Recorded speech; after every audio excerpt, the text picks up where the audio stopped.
Well, a lawyer for the architect of the 9/11 attacks is lashing out tonight against Republican Senator Tom Cotton after he suggested the prisoners held down at Gitmo can, quote, rot in hell. Senator Cotton made those comments last week when he was grilling a Pentagon official about President Obama's rationale for wanting to close the infamous prison. Islamic terrorists don't need an excuse to attack the United States. They don't attack us for what they do. They attack us for who we are.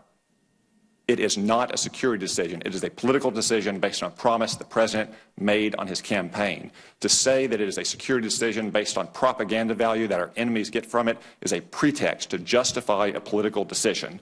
In my opinion, the only problem with Guantanamo Bay is there are too many empty beds and cells there right now. We should be sending more terrorists there for further interrogation to keep this country safe. As far as I'm concerned, every last one of them can rot in hell. But as long as they don't do that, then they can rot in Guantanamo Bay. Now the attorney representing the most notorious Gitmo detainee, Khalid Sheikh Mohammed, is condemning the senator's remarks. If a United States senator is free to say, let them rot in hell, then what about our captives? What about when our people are captured, let's say, in Iraq or Afghanistan?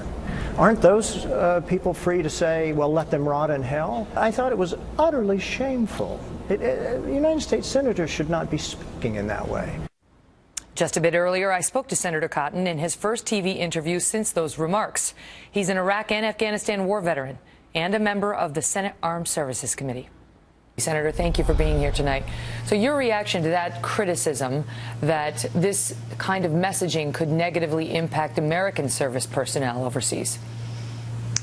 Megyn, unfortunately, our enemies, whether it's the Islamic State or the Taliban or al-Qaeda, don't need an excuse to treat any of our captives terribly. Let me ask you this, because the response by those who are against the Gitmo camp to that argument is, we're supposed to be better than them. We're supposed to have a rule of law. We're supposed to have a constitution, which the Supreme Court has ruled does apply to those being held at Gitmo.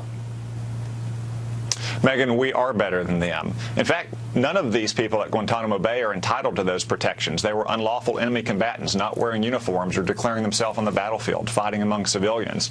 But President Bush made the decision to provide those protections to them, and the people who are now left at Guantanamo Bay, approximately 120 terrorists, are not innocent goat herders. There's no one there who is not a hardened terrorist. We can't expect our soldiers in the middle of a battle in 2001 to be CSI detectives. They are there to fight and win our country's wars, and that means taking captive terrorists who have a clear, known intent to attack Americans whenever and wherever they can if they're released from Guantanamo Bay. It's this unconventional situation where normally in the course of war, you have a war, you lock up the enemy's prisoners, you take prisoners of war or you kill the enemy.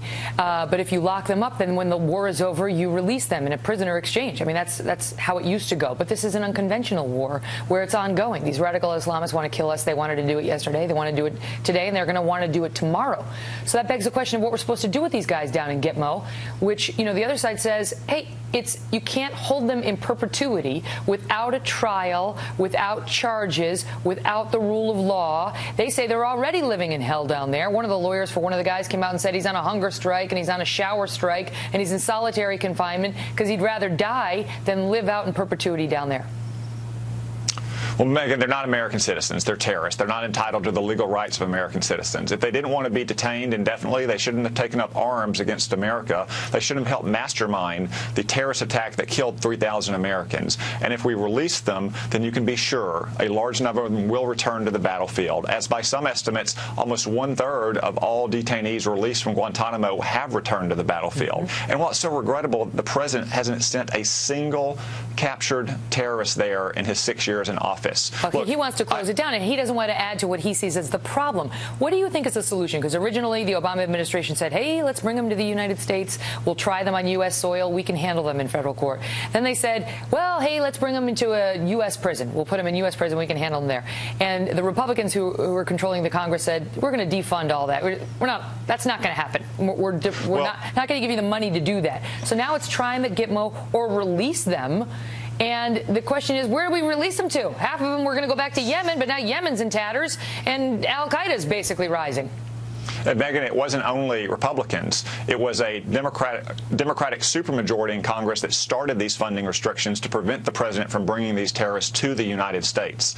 In my opinion, we should preserve Guantanamo Bay as a critical part in the overall war on terror. We should be sending more terrorists there. It's always good to kill a terrorist if that's the only choice, but it's even better to capture them and interrogate them so you can develop more intelligence so we can stop attacks against the American homeland and against American citizens and interests around the world. Finally, before I let you go, to the lawyer for Khalid Sheikh Mohammed, who's now calling you shameful, any response?